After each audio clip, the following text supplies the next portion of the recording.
to listen and to have an insight of the various topic and presentation be presented by distinguished speakers and presented experts in their respective field. All right, coming up next, we're going to have yet another interesting topic entitled Organic versus Conventional Agriculture, Balancing Sustainability, Yield and Environmental Impact. Wow. Right, I think this is very interesting, especially for us in the agriculture industry. So once again, we'd like to invite everyone back to the ballroom, and probably perhaps audience from ballroom 303 can actually join us right here at ballroom 301.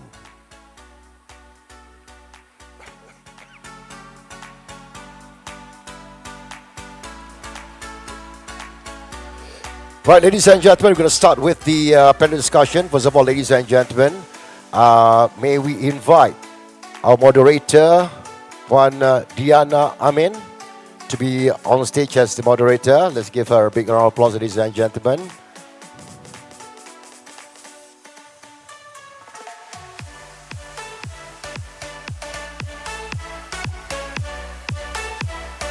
Welcome, Puan. And also, ladies and gentlemen, once again, let's welcome Mr. Supan Nigambuni, Managing Director, Control Unit Malaysia, and Encik Amir Kushairi, Co-Founder, Pro Ladang Malaysia. Dipersilakan.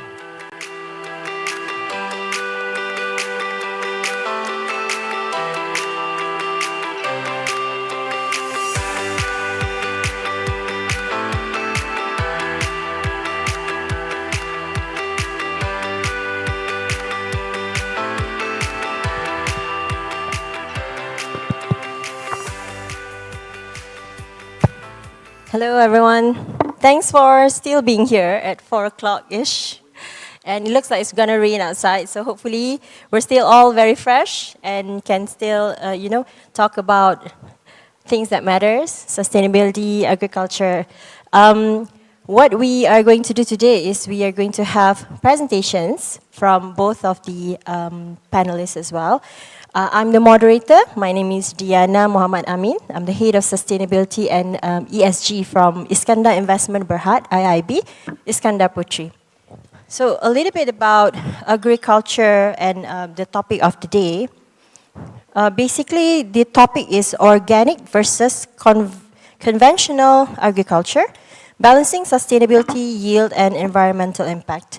So of course, definitely there's a lot of pros and cons and differences in how do we actually push forward with our technologies, with our processes, approaches, operations as well. And a lot of it will go into the impact, the yield, and balancing both in between organic and conventional. So without further ado, we will go into detail of a few questions later on. So what we're going to do is first having a presentation from panel 1 and panel 2, and we have a little bit of discussion, and we will open to Slido for your questions. So we want this to be very interactive. Please feel free to stay tuned and have questions of your own. Let me read the first presenter of the day.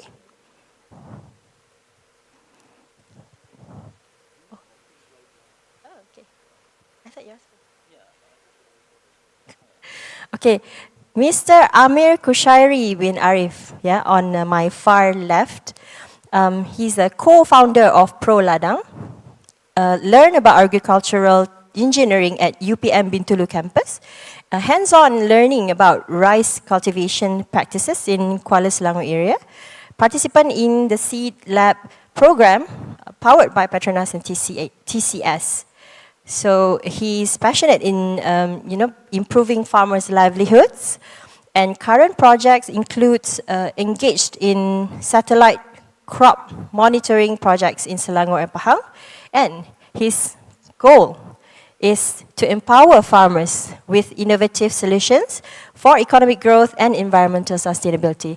I'm sure we can have a lot more that we can find out from the slides. Without further ado, the floor is yours. Hello, testing. First of all, thank you for everyone for coming, and thank you for the organizers for having us. So basically, I'm representing Proladang. My name is Amir Kushairi bin Arif.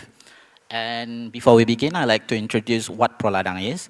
So Proladang is a social entrepreneur helping farmers to use as modern technology to improve their farming.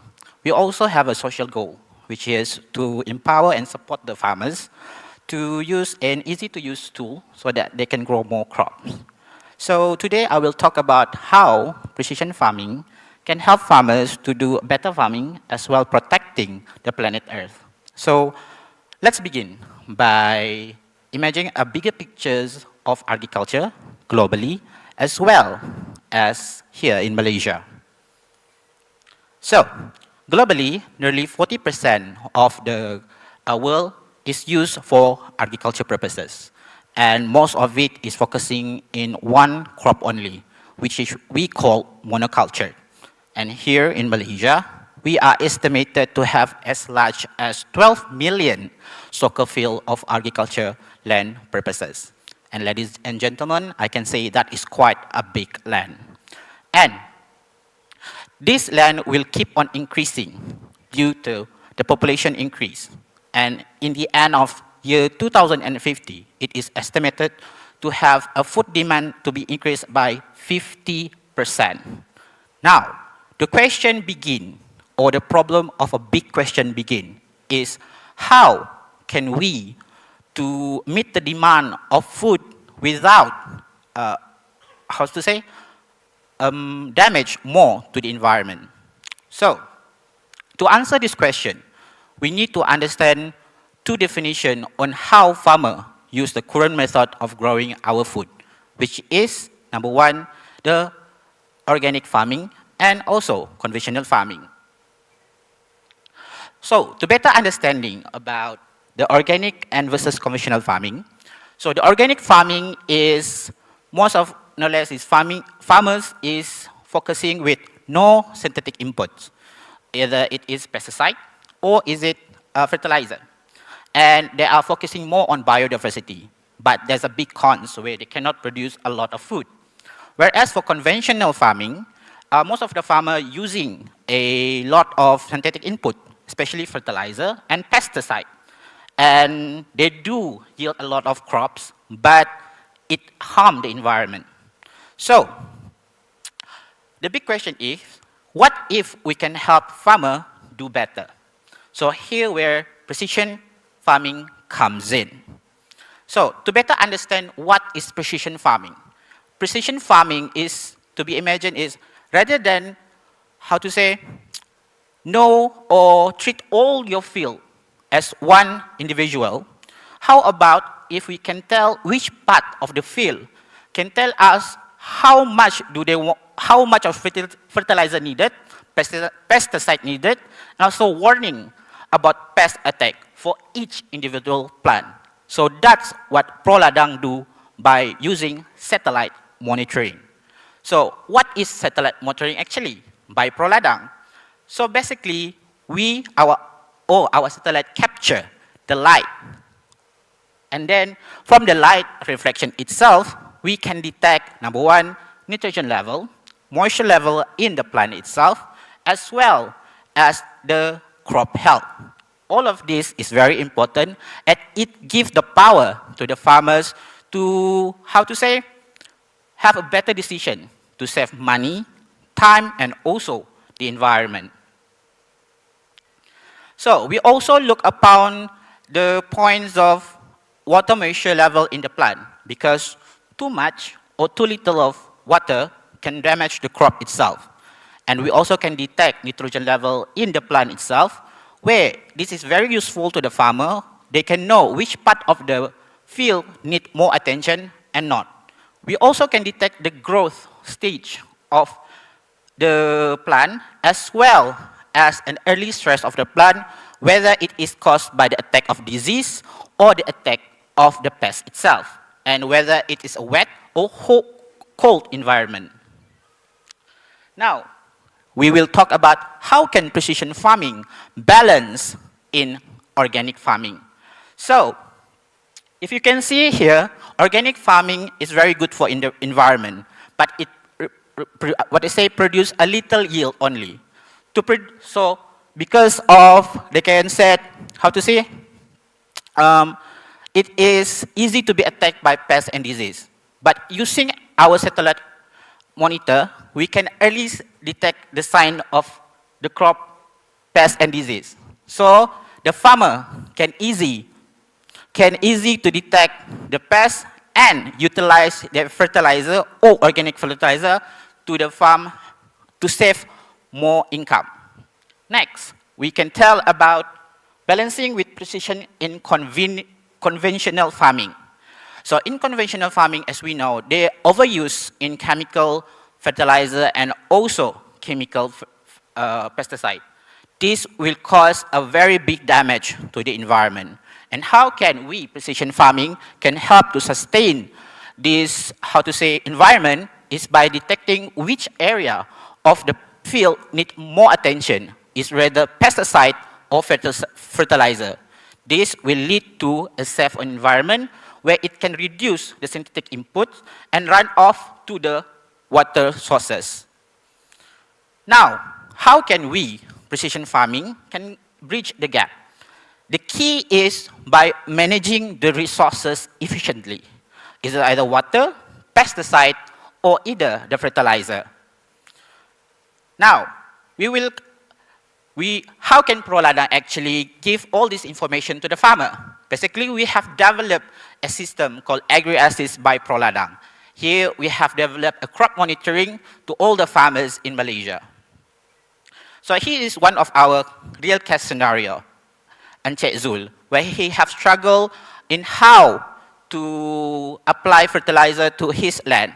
But using AgriAssist itself, it has been shown that it has reduced the cost input by 20%. This is how the satellite image looks like from our satellite. Next, the second one is from organic farming, which is Dr. Razman, a doctor who became a paddy, who struggled with pest attack due to the organic farming. But using our AgriAssist and also precision farming, it helped to detect early and save him a lot of income. So this is how we can detect is by trend or pattern of, how to say, past pattern of pest attack. And using our computer analyze it, we can confirm and send it to the farmer itself. Last but not least, conventional farming also is Encik Roslan in in Kuala Selangor, where he also struggled with uniformly apply the fertilizer. So here, Encik Roslan have used AgriAssist, and Alhamdulillah, he showing a good result on reducing the cost input of fertilizer as well as pesticide. So that's the end of my presentation. So this is the nitrogen level. So any question or inquiry, this is our contact number. Back to the moderator. That's very concise. Thank you so much and very good. So hopefully we have some time to really ask questions as well after this. It really does look like, precision farming can contribute a lot to sustainability, the life cycle analysis, to the circularity of them all, as well as reducing the cost in the first place. So we are happy to know that there's a lot of homegrown working into it. Congratulations to you. So without further ado, I'll go straight to our second panelist. We can't wait to hear from him as well, Mr. Supun Nigamuni, Managing Director of Control Union. As accomplished forestry and environmental specialist with experience in compliance, auditing, training, certification, program management, and sustainability assessments. So he's definitely the right person to be here today. Serves as a Managing Director for Control Union Malaysia and responsible for Malaysia and Papua New Guinean operations for Control Union. A global leader in sustainability assurance in agriculture, renewable energy, textiles, recycling, forestry, aquaculture industries, and many other sectors. So without further ado, I will pass the mic to Mr. Supun for your next session. Thank you. Thank you very much, and pleasure to being here. And let me take you through in the next 20 minutes what e-certification, what does it actually mean, and what's the role that it has actually to play, and how we are basically going to secure the future of the agriculture industry through a set of certifications. As we all know, certifications is actually there for a reason, to ensure reliability, to ensure quality, and to ensure accountability with the companies, parties involved. So it basically shares that promise. Yeah. A bit of a background into Control Union. Control Union is actually a Dutch holding company under Royal Control, Peterson Controlling Group. So we have been in existence for more than 100 years with nearly 6,300 of our staff spread across around the world and being one of the largest certifiers for agri-commodity in the world. So we basically have to have the reach and the coverage around the world. Malaysia is also one of the earliest places that we started operations in Asia. So we have been in Malaysia since 1987, so almost 200 staff operating in both East and the West. So what we do essentially is that we reduce risks across commodity supply chains. So how do we do it? We do it as an independent third party. So we basically provide commodity inspections for products going in and out from the country. So that's where we look into the interest of about 25% of palm oil being shipped out, 30% of PKE, 50% of biomass, 80% of grains comes in, also 80% of sugar comes in. So we are looking a lot into commodities going in and out from the country to ensure that the specs are in line. In addition to that, we also mobilize industrial inspections, pest control and various other services. But we are known in Malaysia for our certification offerings that we do. So we, in terms of we are specializing in product certification, even though we also do system certifications as well. So in terms of agriculture, we are the largest certifier for agribusiness globally. So if you take organic certification, likewise, 1/3 of all the organic certificates issued in Asia is actually certified by us. Same goes for sustainable agriculture. We are the world's largest certification body. Similarly, in textiles recycling, forestry is also one of the main areas of focus. You can see certification in the same industry. You have multiple certifications. So I'll basically try to navigate you through why these different needs for certification, and also in the same market and sometimes the same product. We have gathered a lot of knowledge, so that's where we do various trainings also on these particular matters. And since we are also in the topic of organic and conventional agriculture, and being sustainability being our core, we are also mobilizing non-toxic pest control technologies throughout Malaysia as well. Yeah, certifications and labels. So you have actually seen in the bottles, water bottles that you drink, you see the halal label. So that's the easiest way to basically resonate what certifications and labels stand for. So certification is basically an activity that determines a product or a process meets relevant standards and fulfill relevance requirements. So labels basically translates that out to the public in actually giving that particular promise. And most importantly, you see labels, you will pay, you are okay to actually pay a bit more to actually buy products with labels. Why is basically behind that there's a lot of mechanism to ensure that day-to-day life is actually safe and secure. And when you see certifications and labels, one of the common misconceptions is that it does not resonate everything that you want to achieve. So certifications and labels are either single attribute or multiple attribute. So when you say halal certification, it does not talk about the health and safety of the people that you worked. It does not talk about the broader sustainability. So similarly, same goes for organic, same goes for conventional agriculture-based certification. Likewise, every label has a meaning. So it's very important that the meaning is actually understood what we are actually trying to achieve from these certifications. So how the normal certification setup works is actually when there's an interest, common interest from the market, and then the products and services are actually coming out to the market, and then it's very important to basically get into a level of harmonization. So that's where the certification comes in. So that's where we have scheme owners involved, who's basically the governance body for these certifications. And that's where we come in to basically ensure and give that proof of the promise that these companies are trying to make. And we don't play God as well, so we are also under scrutiny. We have checks and balances. That's where there's a role of accreditation comes in. There's an overseer into how we actually perform, how we do things. So it depends on the scheme. So for an example, like in Malaysia, we have Departments of Standards Malaysia, which basically regulates how things are done in Malaysia. And they also supervise and monitor how we do things. So this is layers after layers after layers to ensure there's proof to the promise. When it comes to organic certification, unlike other certifications, organic is as a word is regulated. So that's the difference from all the other voluntary certifications to the obligatory certifications. So when it comes to certifications, we can broadly divide it to system certifications, the ISO 9001s, 14001s, 45001s, which are familiar, and to product certification. Product certifications are the ones which can actually carry a label. And also you can have another subdivision of voluntary versus mandatory, obligatory certifications. Organic falls within that obligatory certification because even in Malaysia, organic as a word is regulated. But enforcement may not be made to the full extent of enforcement, but it's actually there. So that's where you will see if you want to actually export your products to EU, that's the destination markets. So you need to be basically certified against the EU requirements. When you want to actually sell the products to US, you have to be certified against NOP requirements. So similarly, when you want to export to different countries, every country has its own requirements.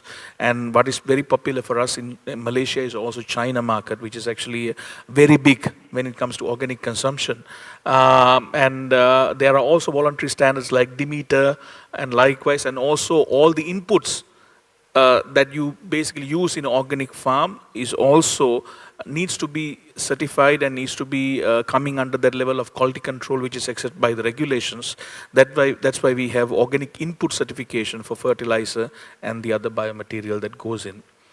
So when it's organic, my fellow panelists already explained in the sense, so it's governed on the principles of that there's no synthetic chemicals, that there's no hormones, that there's no antibiotic, there's no irradiation, there's no GMO. So it's basically growing the crops in the most natural way possible. So that's essentially the idea.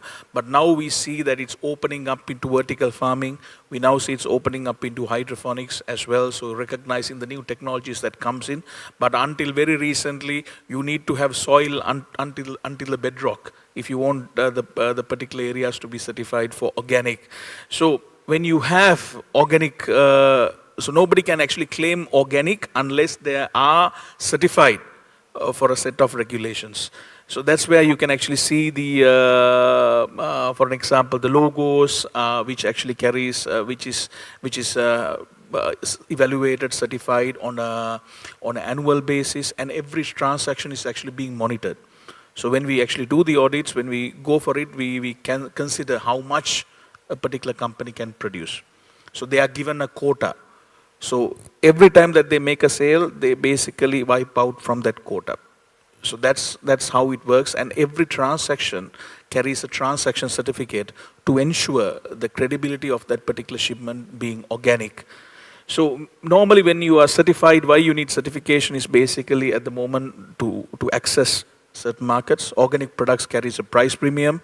You go to your supermarket, you will go to the organic shelf, you will see there's a price difference, right? So people pay more for products which is actually organic and which is having no residue levels because most of the fresh produce in Malaysia is having high levels of MRLs. So this is also an area that is driving the organic agenda in Malaysia. So organic market globally is a massive market. It's about how much? 135. 135 billion euros. So that's how big the organic market is. Actually, these are the latest statistics from 2022. The global surveys are not completed after 2022. And the major buyers and the producers, as like what you can think of, is actually the developed world. So that's where the main buyers as well as major production actually comes from those areas. Yeah. Similarly, generally, if you take a country like Switzerland, they normally spend, a particular person spends about 450 euros on organic produce on a yearly basis. So that's where the export market is actually quite lucrative in terms of this. So generally, this is a big market, but if you look into the Malaysian condition, Malaysia is actually very small in terms of export-oriented organic agriculture. So most of the produce that we do in Malaysia is actually for Malaysian consumption and also for export to Singapore, because Singapore's have Singapore organic standards. There are key market drivers, especially with the growing awareness. We now see more and more organic shelves being coming into supermarkets. If you go to high-end supermarkets like Village Grocers or Jaya Grocers or even the more premium ones, you will actually see a particular section. But in terms of challenges, Malaysia have our My Organic certification, which is actually fully supported by Department of Agriculture, but that's still a local standard. So the international acceptance of My Organic is still a bit of a question mark. So that's where I believe the government is actually working on. But if you really need to actually export to a country which actually pays a premium, you need to be certified not as per the Malaysian requirements, but as per the destination country's requirements.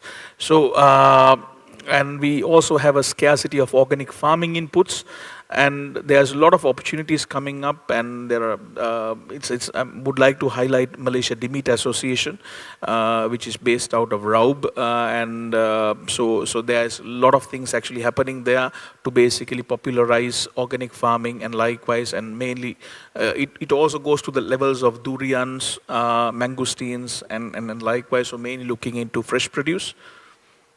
And one of the key drivers for us in organic market in Malaysia is now the uptake from major palm oil companies. So palm oil organically grown is actually of very high demand, especially for Europe and also for China. So that's where we work with IOI in basically getting their areas certified for organic farming.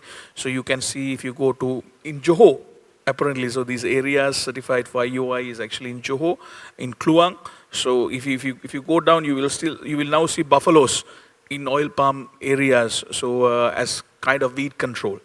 And they basically circular empty food branches, they basically circular ash, and basically all various other byproducts coming from palm production into their fields. So they are self-sustaining in how things are actually done. And they also plan to basically expand it further and to double it. At the moment, it's actually a premium product, mainly going for baby formula, and thanks to all the ladies who's buying all the organic cosmetics. So biggest driver has actually been cosmetics, because if I ask whether I will actually buy organic products paying a premium, I would think.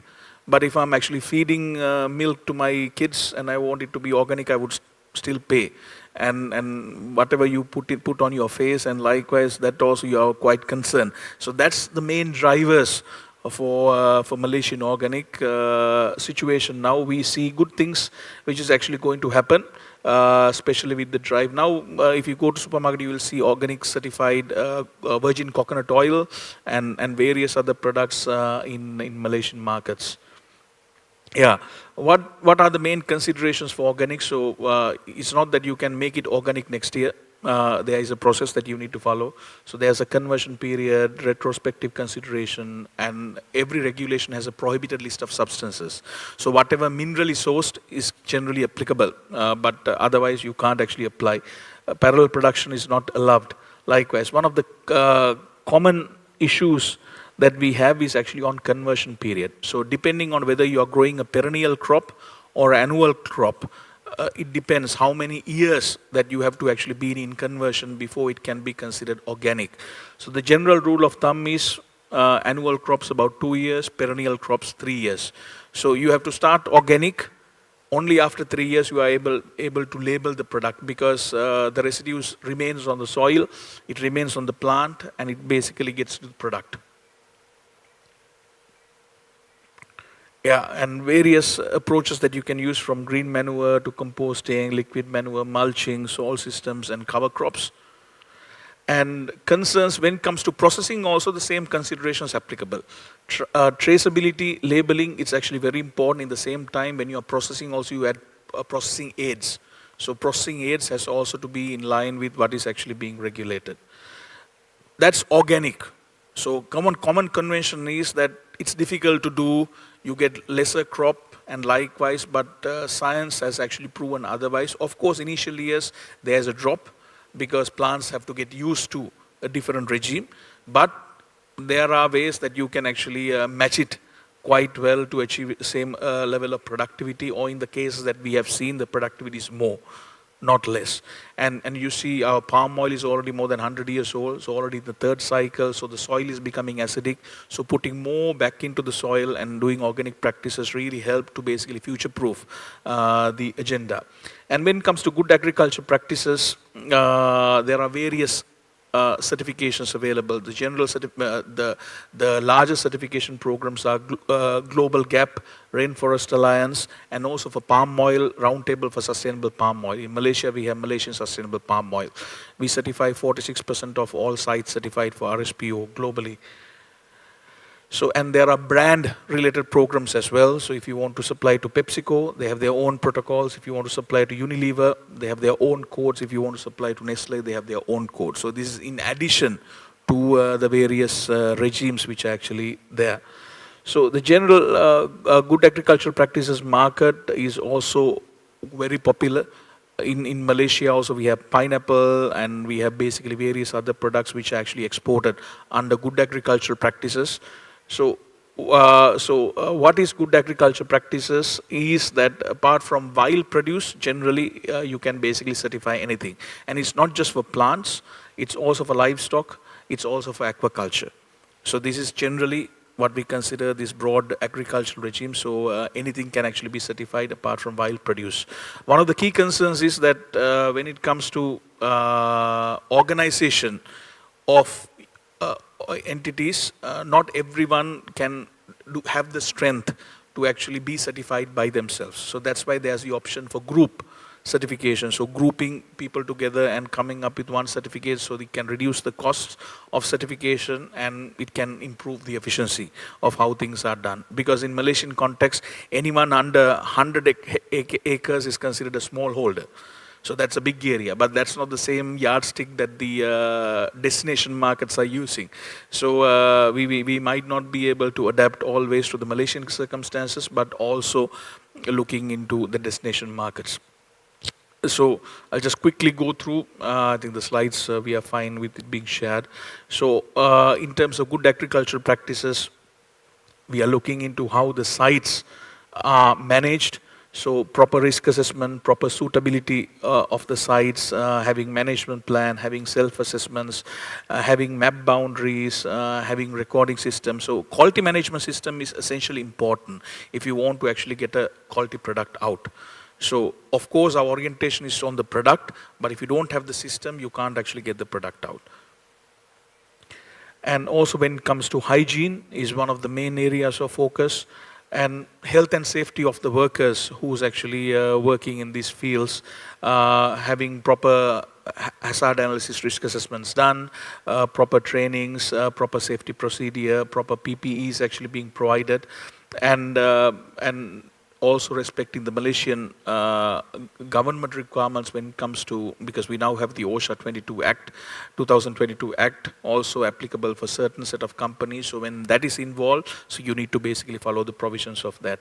Same goes for workers' welfare. So when it comes to sustainability certifications, you have to, social part is actually very important. And now in Malaysia, we have concerns on recruitment fees, forced labor, and various, so all these actually apply. So certain industries like palm oil, which is actually, Malaysia is like a choke point because Malaysia, Indonesia produces 85% of the palm oil. That's where palm oil is actually being targeted. But the other crops may not be targeted, but still if you want to export to bigger markets, you need to actually follow the rules. Same goes for how you manage waste. We heard from the very beginning nice examples on how the waste is basically managed, and that you need to actually keep certain areas under conservation, and also monitor energy uses, various, and also it's also important to be receptive to complaints, grievances which actually comes in. So this is all about this accountability, transparency. So these are also aspects when we look into when we talk sustainable agriculture, and most importantly, having a proper traceability system. So the idea is we certify the farm as per organic requirements, and the product is being traced with complete segregation, with proper traceability until it reaches you with the labeled products. So you have the proof of that promise that this product originated from a certified area. So same implications are there for plant propagation materials as well.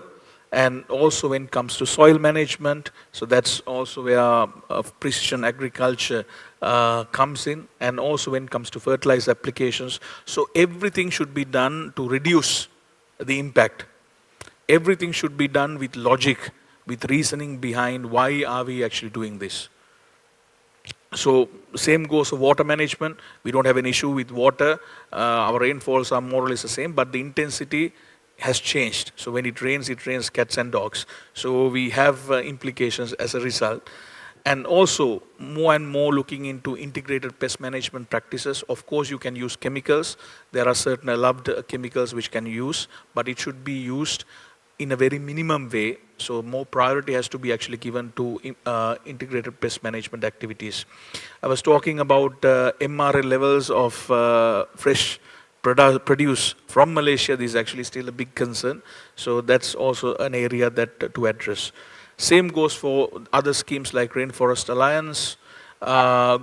We now have these considerations on soil that we need, especially when it comes to annual crop. You need more carbon in the soil. So that's where we are looking into regenerative agriculture. We developed the Region Agri Standard, and yeah, we handed it over to Solidaridad back in the days. And then it's food. Then food safety also becomes important, various certifications there, and now we are moving into plant-based, vegan, non-GMO, gluten-free. So there are new labels actually coming up, because not like when we were children, now there's a lot of tolerances for various substances and likewise.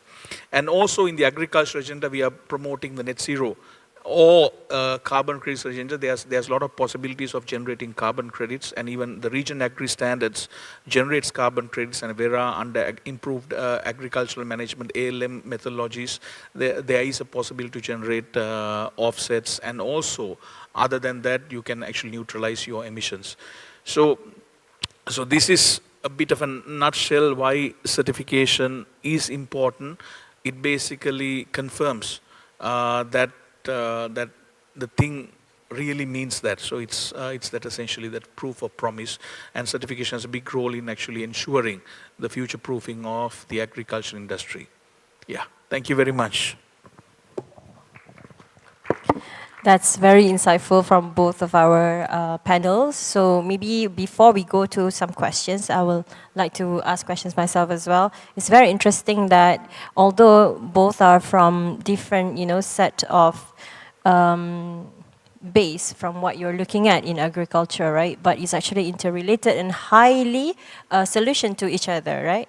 And then, for example, policies in between, and as well as innovative solutions that you were looking at just now as well, regenerative solutions that will also assist in precision farming. So my first question would be, in related to Malaysian context, yeah? So Rakuten Insights in September 2023 stated that 41% of Malaysian respondents indicated they would be willing to pay up to 25% for the organic food compared to conventional grown food products. And then for a study from Mardi revealed 53.8% of Malaysian consumers have consumed organic products at least once in 6 months. So what we're looking at is actually coming closer and closer, more frequent to be a culture. So that's what we hope for as well. We are all here promoting that it will be a sustainable lifestyle in the future. What my question would be, from the certification standpoint, what will be the difference between the demand as well as the cooperation that you get from Malaysian market compared to other countries, and maybe some countries that can be benchmarked against? Yeah, like in any economics, it's a supply and demand situation. So when there is a demand, there is a supply. But in the same time, we have been having Chinese investors asking, we want 200,000 metric tons of palm oil into China for baby products. We don't have 200,000 metric tons of palm products on organic base, because that's the problem with organic certification like this, because it's not that you want organic, you can give it today, because it has to go through that in conversion periods, 3 years, and likewise, and also upgrading conventional agriculture into sustainable agriculture, that also takes time. So that's where we are seeing that gap at the moment. So there's a lot of interest, but of course, you can actually fetch a higher price if you export. So that's where now there's a lot of orientation in actually exporting durian into China, pineapples into Europe, airlifting pineapples into Europe, airlifting pineapples into China. So this is all comes down to willingness to pay for these products. But you're absolutely right, there's a lot of demand coming in from Malaysia, but slowly but sure. But that's why if you go to supermarkets like that, you'll now see more and more My Organic labels actually coming up. So that's a very positive sign. At least we protect the local market. So that's where Japatan Pratanian's initiatives on My Organic and My Gap plays a big role in basically providing that cushion for these local growers to have certifications at very minimum cost. But if you really want to export, if you want to get into more commercialization stages likewise, then you need to basically follow the regulations which are actually coming from your destination countries. But demand, there is always a lot of demand.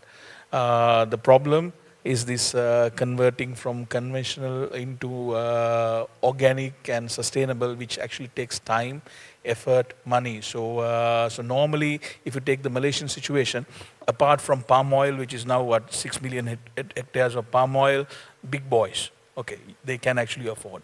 When it comes to pineapple, okay, we have big boys and likewise. But generally, in terms of agriculture, these are all informal, small settings.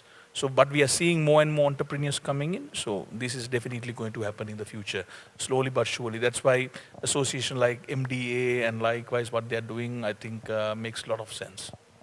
Thank you so much. So that segues perfectly to my next question as well. We were looking at precision farming. So there's a monoculture and polyculture, right? Where would there be, is there any significant difference for precision farming in monoculture in compared to polyculture? And like we mentioned just now, how much, enterprises now, social enterprises are willing more and more to look into innovative solutions. So how can we know the significance in between, and how precision farming plays into picture on solving these two, mono and polyculture? Thank you for the question. So basically, when we say about polyculture and also monoculture, it's based on like one is focused on one crop and one is a lot of crop. So using precision farming, actually, this slightly different, because for satellite monitoring for monoculture only, we can detect each of individually uniformly. Whereas for the polyculture, we have to carefully, accurately these different crops, especially for the short-term crops. Yeah, because each season is different crops, so we have to make sure that each individual need to be accurately being seen, what of the needs of fertilizer and everything. And hence, where we can identify each of these, we can decrease the synthetic input if they're using a conventional farming. And for organic, we can decrease the labor in cost because I'm sure that using an organic farming, labor is intensive. So using both of these method, using how to say satellite monitoring, it can reduce both of costs in conventional and also organic in both monoculture and also polyculture. Yeah. Thank you. So that's also something that leads to my next question from both of you. So going back to balancing, economic growth or the yield as well, and how do we ensure that there's a less environmental impact to that as well? So from the standpoint of your expertise, each of you, where do you think we are growing in terms of meeting right in the middle against our net zero commitment? Basically, that will include, sustainable financing that has been pumped in any zero capex solution, any grants and all that as well in Malaysia. Has that been enough to actually assist with ensuring that we are balanced in growth as well as lower environmental impact? So maybe first, Mr. Sipil. Yeah, no, certification should be understood as a means to create value. It's not essentially a cost. It's like a book has two sides. So it's about how you basically narrate, how you basically create the story. But what we have actually seen over the past, during COVID times, there were grants from MIDA basically pushing export-oriented certifications, and likewise, now there's a DIAF for ESG, and likewise, which can also be used for technology. So there are a lot of these investments in initiatives actually comes in from time to time. So, essentially, there should be more and more needs to be done for capacity building, because we can't basically talk about if you have real entrepreneurs, if you have access to the market, and likewise, okay, then you basically implement and you get the products out. But there is a lot who actually does not have access to what this really means, what should I do, where is actually the market. So there's a lot can be done on that capacity building side of it, and more collaborations is always helpful. Yeah, so that's what I would basically push for. But we have big unorganized farming setup in Malaysia. So we are not organized in the sense. And being organic does not necessarily say that it's actually expensive.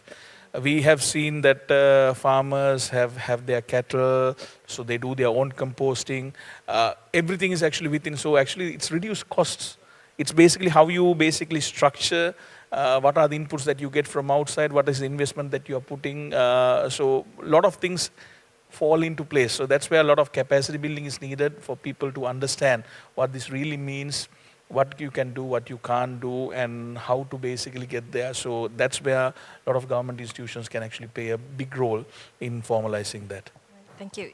Because that's very true, including in terms of like ensuring everything is value creation. There's value to it, and there's actually a lot of a few formulas out there for value creation models as well that we can look into. And circularity is one of it. How do you create value from, and some cost of avoidance as well, right? So the same question goes to Encik Shukri. Sorry, Jabir. And definitely, it's more towards in the form of innovative solutions.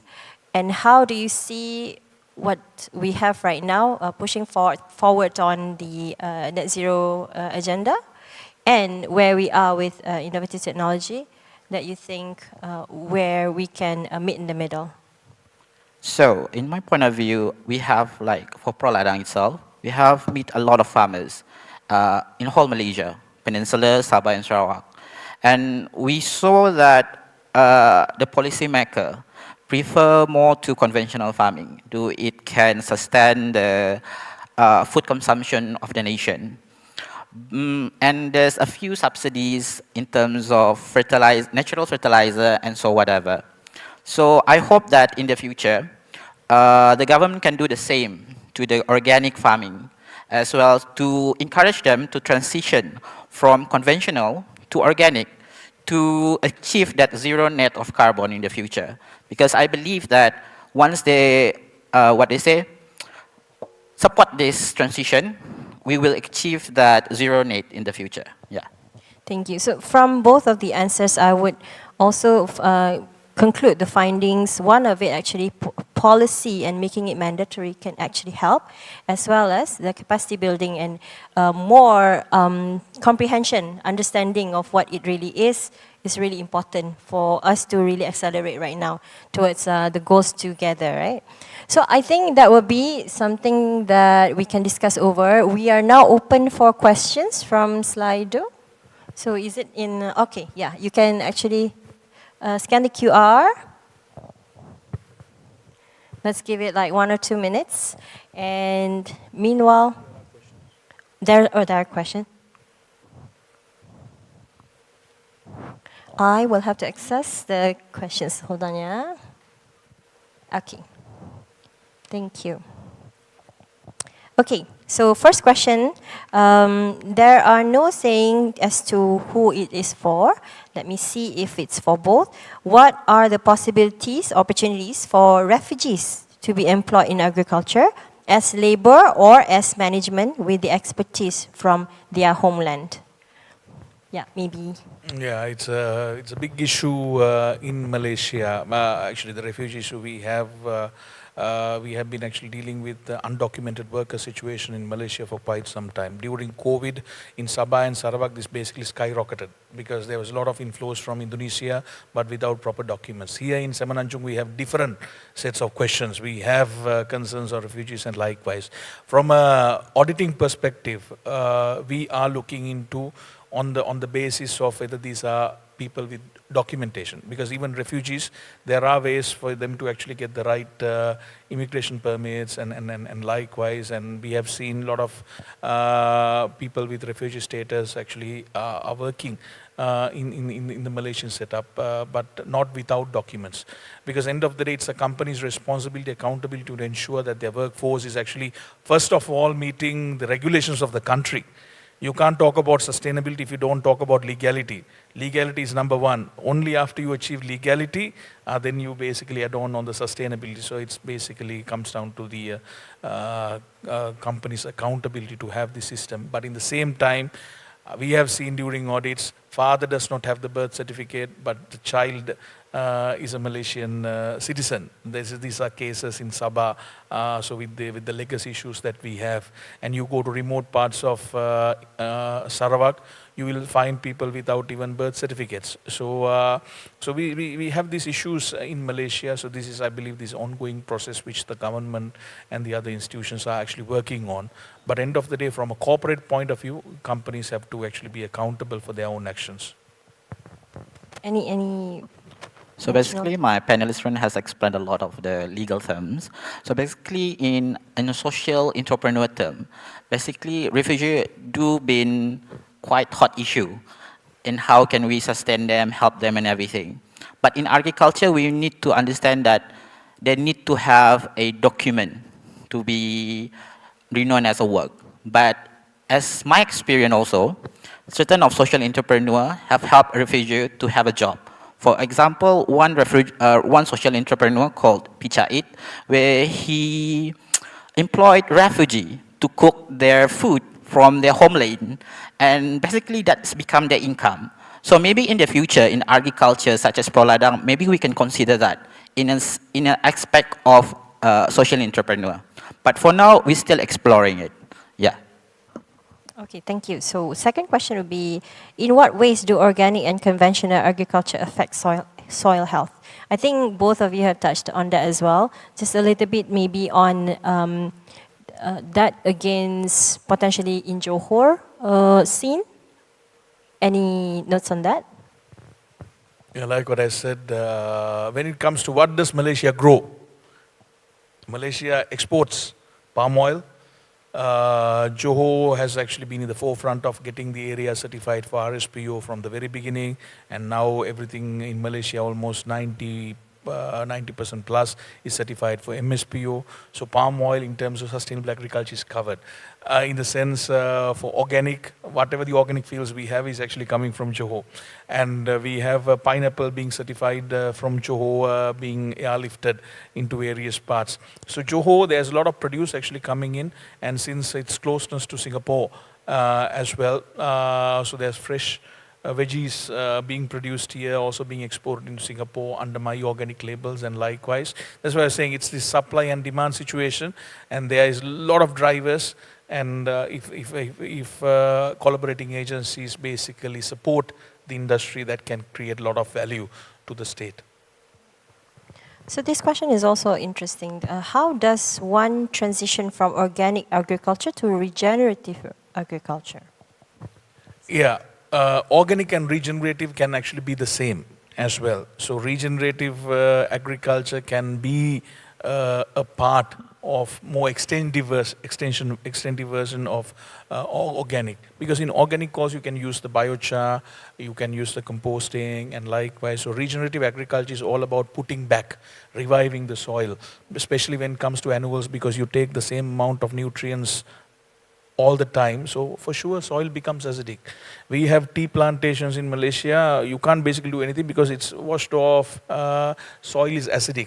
So it's very important to basically address, that's where we developed the Region Agri standard back in the days. Now we certify, I think, 1 million plus hectares for regenerative agriculture, but there's a lot of brands, especially for textiles, because cotton, it's an annual crop. So that's where a lot of orientation is from Patagonia and H&M and basically various brands in pushing this regenerative agenda. So, so it's a more extended version of it, but with more focus on this. But this regenerative practices, as I said, can generate carbon offsets. So these projects, because you have to basically create value. So multiple certification can basically fit into one metrics. And so you create more value, so better returns for the growers. Yep, certainly regenerative is a bit more structured part of organic agriculture as well. Yeah, so this question is for Mr. Amir. Can organic farming produce enough food to meet global demand? As we know, the yield is lower. Yeah. So based on my panelist friend said, there is a demand of organic market. So based on that, we can conclude that there is hope to transition from conventional to organic farming, because the demand, consumer demand is very powerful. Because once they said, I want organic food more than conventional, so more of the farmers will turn into organic farming, and eventually the government will push it also. So I believe it can be done. I think it's a little bit. Oh yeah, go ahead. Just to also touch upon the same thing. Of course, because maybe not to the level of genetically modified organisms, and likewise because it's modified in the sense to basically create more yield. But we still have that conception, okay, GMO can actually be harmful. There are tests being done to say yes, there are tests being done to say no. So it all depends on where the research comes in. So I think that there's a possibility of the entire world actually becoming organic. We have the growing population, we need the land. So that's where you see palm oil was actually being blocked to be sent into Europe because of what we consider indirect land use change. So if the palm oil being used for biofuels, then people still have to eat, then more areas has to be converted to actually generate that particular yield. So, but we still, in the same time, we have certain parts of India which is actually have gone fully organic. Certain countries have actually gone fully organic. And during COVID times, everybody of us were actually doing some few vegetable plants in our backyards. So, if there's a will, there's a way. So that's how it is, but a lot comes from regulations, enforcements likewise. We also have a lot of regulations, but we don't enforce. So enforcement actually matters, but I would not say no. But if it's a yes, it will be very challenging, but it can be still achieved through mandatory certifications. Likewise, this is something that we proposed to various states in the past, at least on a state level, because land is a state matter in Malaysia. So that's something that can actually be exploited to come with. So if Johor is interested to actually, as part of the NDCs and climate agendas, to actually make it organic and also to create a valuable story behind it, there's definitely a business case. Interesting. It's because I'm from Iskandar Investment. So recently we actually announced our Medini Innopolis is a whole city. Under right now we can look into hashtag solar punk. Before it was like city punk and all. Solar punk is like a new lifestyle where agriculture is the usual. So all of our technologies, buildings, high skyscrapers would need to have some land distribution or GFAs going into urban farming. At any level at all. It doesn't even have to be on the floor, right? So we have hydroponics and we have vertical farming and all that as well right now. So definitely, even in our place, we have started looking into farm to table, where, like you said, food security, when you cannot actually go out from the quarantine area, so what is left for your food security around the area? So it really needs to be self-sufficient, that we can, produce in our areas as well. And therefore, this is what I think all of us here are looking into, ensuring that can happen more often than not, and especially to make it a norm in the future, hopefully. With that, I would like to conclude today. Definitely feel free to contact and reach out to all of our esteemed panelists. And that will be the end of the session. Thank you so much for coming, everyone. Please, a round of applause to the panels. Thank you. Right, once again, thank you very much to our speakers, Mr. Supun Nigamuni and Encik Amir Kushari, and of course, thank you very much to moderator Puan Diana Amin. And of course, ladies and gentlemen, later on, we're going to display the QR code whereby you can actually scan using the Snap site. And of course, the AI will actually, the QR code will generate AI write-up, or rather the commentaries of all the topics that we have discussed since morning on day 2.